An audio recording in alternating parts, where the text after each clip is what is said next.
4 मे 2026 पश्चिम बंगालच्या नशिबाचा फैसला. पण थांबा, 294 विधानसभा जागांचा निकाल लागण्याऐवजी फक्त 293 जागांचाच लागणार. एक जागा अद्याप हँगिंग आहे. लोकशाहीच्या या सर्वात मोठ्या युद्धात नक्की काय घडतंय पाहूयात त्याचा विशेष रिपोर्ट.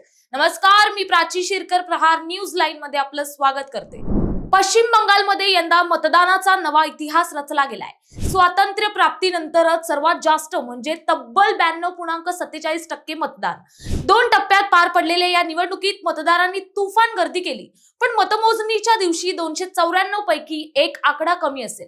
नक्की काय आहे हा फाल्टा कनेक्शन? दक्षिण 24 परगणामधला फाल्टा मतदारसंघ सध्या वादाच्या भोवऱ्यात आहे.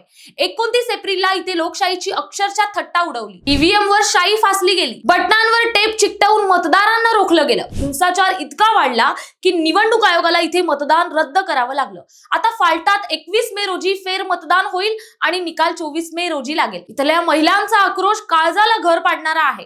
आम्ही सत्ताधारी पक्षाला मत देऊनही आमच्यावरच हल्ले झाले असा दावा स्थानिक महिला करत आहेत. इस्राफिल चौकीदार नावाच्या नेत्यानं घर जाळण्याची आणि रक्तपाताची धमकी दिल्याचा आरोप गावकऱ्यांनी केलाय. केवळ फाल्टाच नाही तर डायमंड हार्बर आणि मगराहाट पश्चिम मध्येही 15 बूथवर शनिवारी पुन्हा मतदान झालं. 77हून अधिक ईव्हीएम मध्ये छेडछाड झाल्याच्या तक्रारींमुळे प्रशासनाचे धाबे दणाणलेत.